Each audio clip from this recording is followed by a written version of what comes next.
दरबार शिव के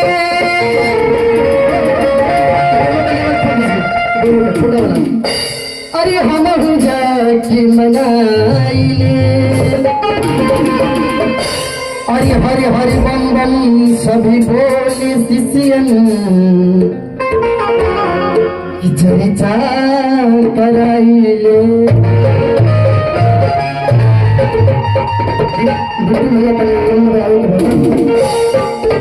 हरि नया हरि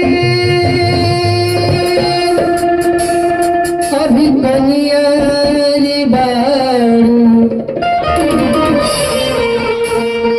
अरे चर्चा में जाए खाती अरे जिद करो तारू अरे हमारा के डल बुरे धानी अरे हमारो के डल बुरे धानी अरे झूठा के धनी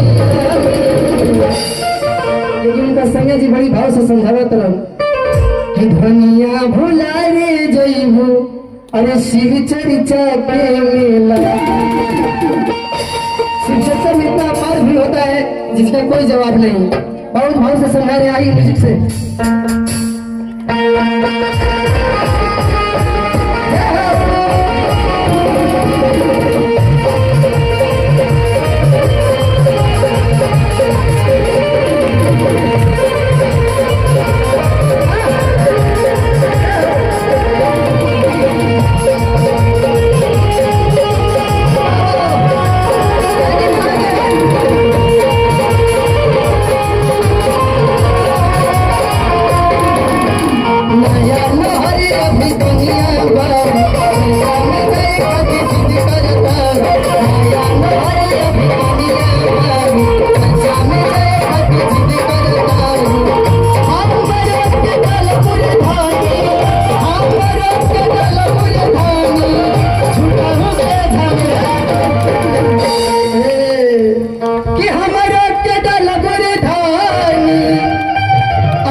लेकिन चिंता जी के मन नहीं लग रहा भजन देखिए।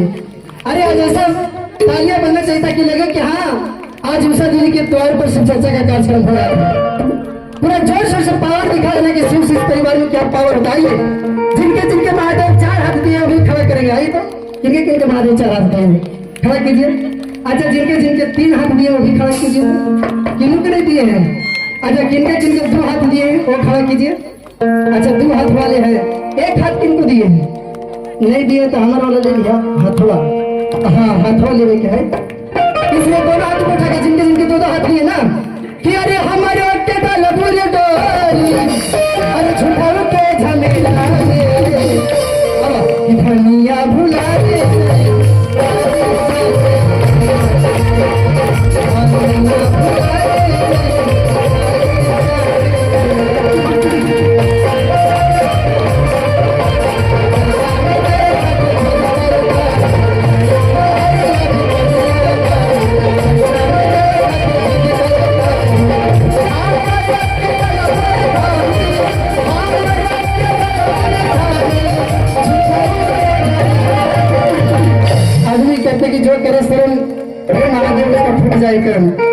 इसलिए महादेव के चर्चा में आए तो शर्म करने की कोई जरूरत नहीं है।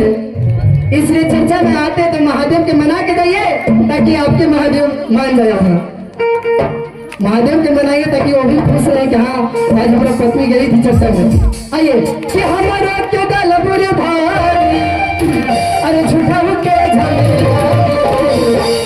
धनिया भुला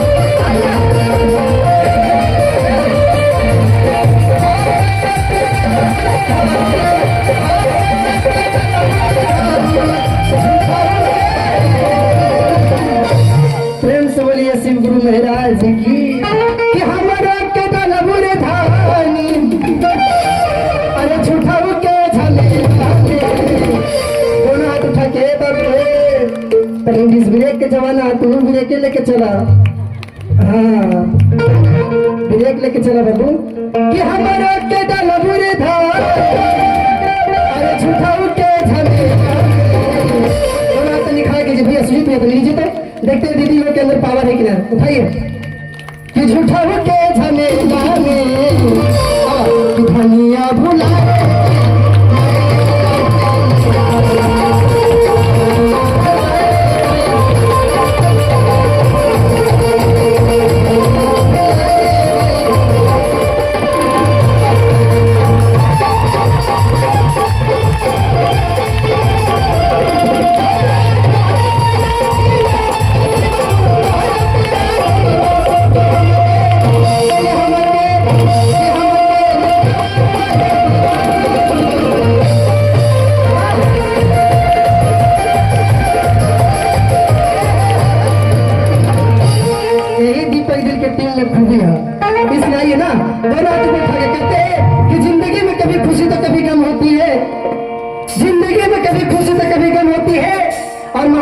जागरण में तालियां वही बजाते हैं जिनके अंदर श्रद्धा की पल होती है। इसलिए दोनों हाथ ऊपर उठाइए ना कि हमारा के बुरे था अरे झूठाऊ के झमेला अरे धनिया भुला रे जय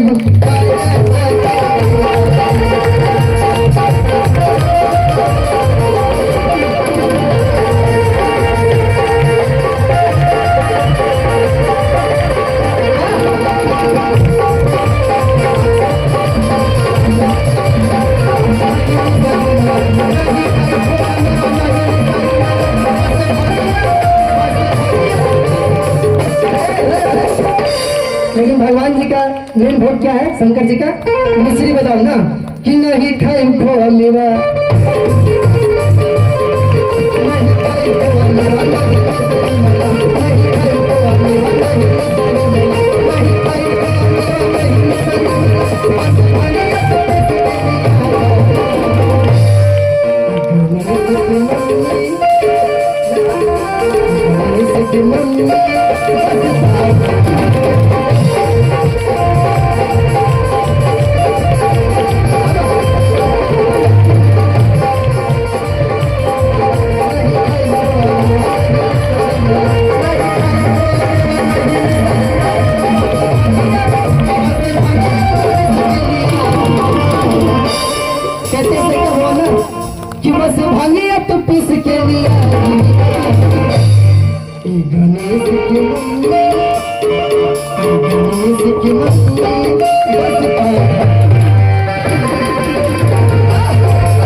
के गवनमा भइले अरे धीरे तनिका धारा कि गावही के शिवाजी के पूजा पाठ कर बड़ी भाव से सुना रहे ना कि हाल के गवनमा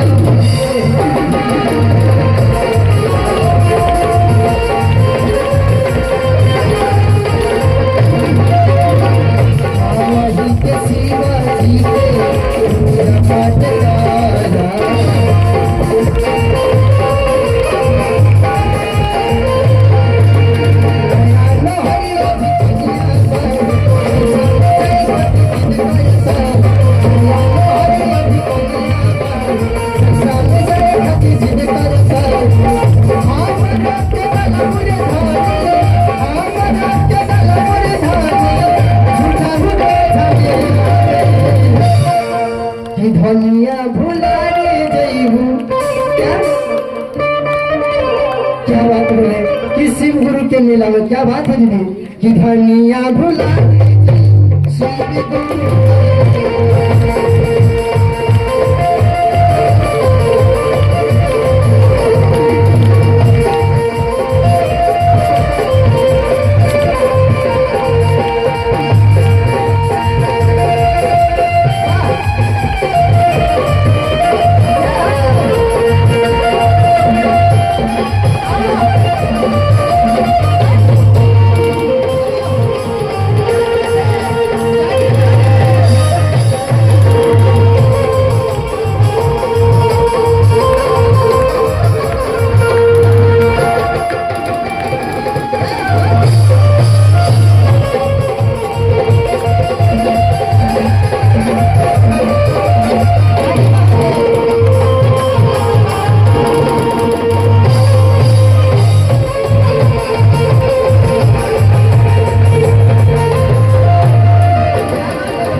चले तो बबलू भैया और बिट्टू भैया संजय भैया सबके उनके ध्यान देने का ना लास्ट में कहे कि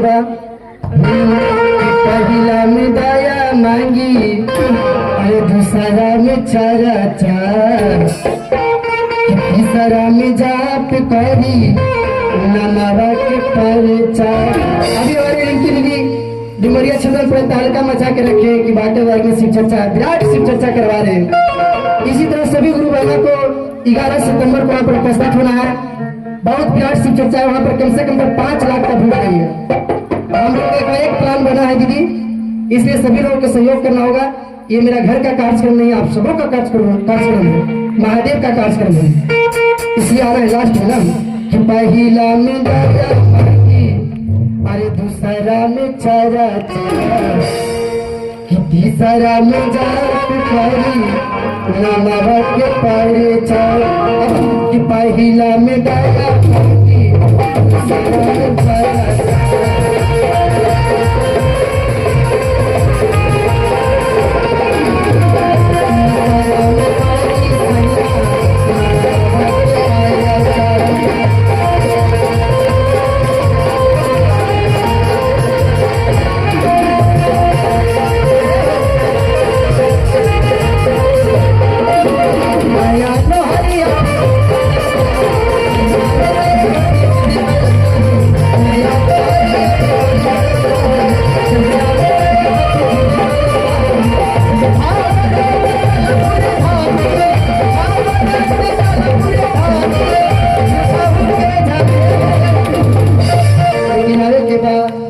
धनिया भुला रे